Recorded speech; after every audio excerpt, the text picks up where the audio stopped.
정진상 서초동으로. 첫 번째 주제는 더 길 필요가 없습니다. 이 한 문장이면 충분합니다. 정진상 서초동으로. 오늘 정진상 실장은 검찰에 소환됩니다. 혐의는 뭘까요? 검찰에선 이재명 대표와 정진상 실장을 정치적 공동체로 규정하고 있다라는 관측이 많습니다. 대장동 일당들에게 1억 4천만 원의 뇌물수수, 위례신도시 개발 특혜 제공, 부패방지법 위반, 천화동인 1호의 지분 428억을 김용, 유동규와 함께 공동으로 소유하고 있는 거 아니냐라는 의혹, 유동규 본부장에게 휴대전화 버려라, 증거인멸 교사까지 이재명 관련성 집중 추궁 전망, 진술 거부 시 구속영장 청구 검토, 그리고 성남FC 의혹에서도 이재명 당시 시장과 같은 혐의를 받고 있기도 합니다. 혐의가 상당히 많습니다. 그만큼 의혹의 핵심 인물이다라고 볼 수 있겠습니다. 검찰 출신의 김광삼 변호사님.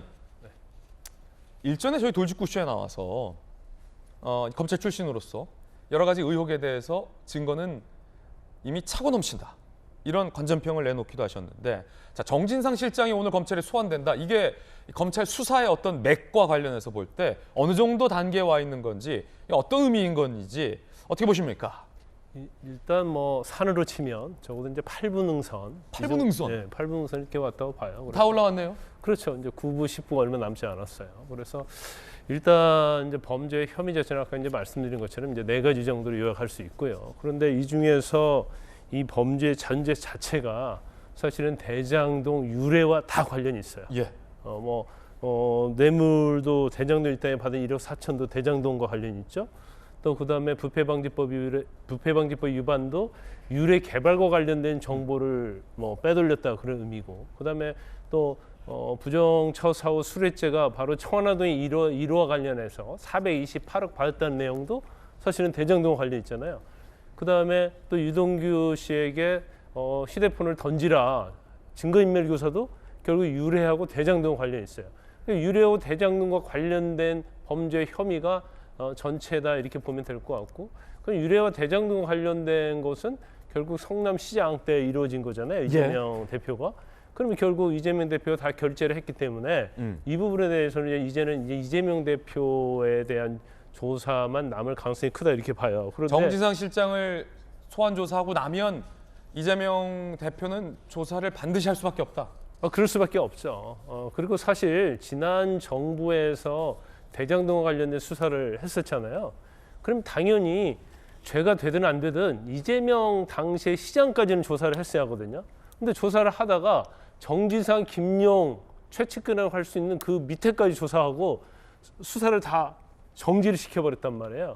그러니까 그 수사가 이어진다고 볼 수 있는데, 우리가 이제 이재명 대표와 관련해서는 지금 압수수색 영장, 그러니까 정진상 실장과 관련된 압수수색 영장 보면 이재명이라는 이름이 102번 나온다고 그러고, 그 다음에 정치공동체란 말이 나온다는 거예요. 예.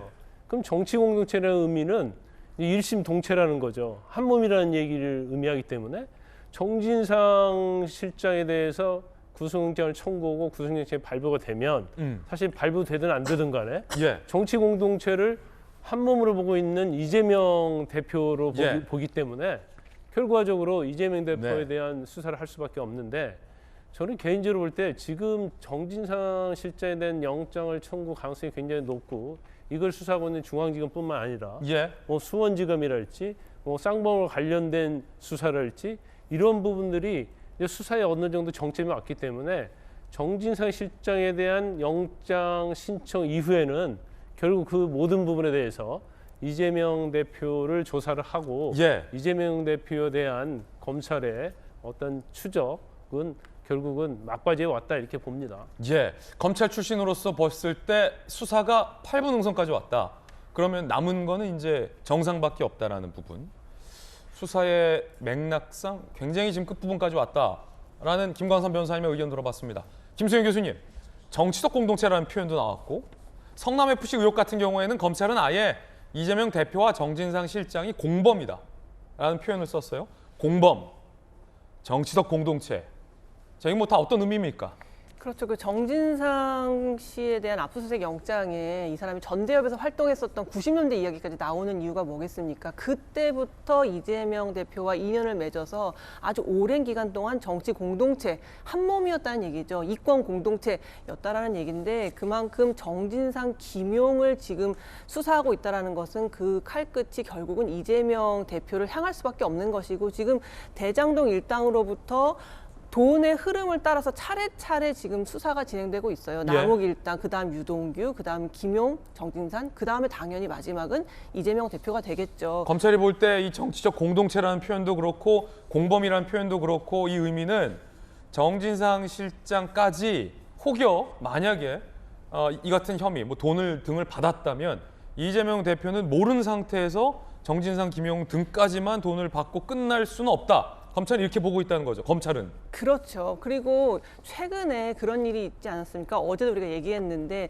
김의겸 대변인의 글을 인용해서 이재명 대표가 700억 원 유동규가 다 가져가게 되어 있었다. 청와동 1호의 주인은 유동규뿐이다. 네, 정진상, 김용은 무관하다는 얘기를 했잖아요. 예. 그만큼 유동규 선에서 자르고 싶다라는 얘기예요. 만약에 자를 수 있다면 유동규에서 자르야지 정진상, 김용까지 오면 이재명 대표 측도 나와 이제 굉장히 밀접하다라는 걸 이건 아는 거다. 그렇죠. 꼬리를 뭐 자르고 싶을 텐데 최대한 멀리서 자르고 싶겠죠. 하지만 유동규까지는 자를 수 있어도 만약에 정진상, 김용이 이 돈을 받았다라는 것이 밝혀지거나 대장동 사건에 관해서 유죄의 소지가 분명하면 이재명 대표 입장에서는 이건 꼬리를 자르기가 힘들다라는 예. 거 어떻게 보면 실토하는 셈이라고 저는 생각하거든요. 그렇기 때문에 이 정치 공동체라는 거는 정진상, 김용 선에서는 도저히 자를 수 없다. 네. 만약에 여기에서 유죄가 분명해진다면 이재명 대표는 그 수사를 피할 수 없을 것이고 결국은 혐의를 아주 강하게 받을 수밖에 없다는 얘기가 아닐까 싶습니다. 그렇다면 두 분의 말씀 또 여러 기사, 법조계의 분석을 종합해 보면 이재명 대표에 대한 검찰 소환은 어쩌면 불가피해 보인다.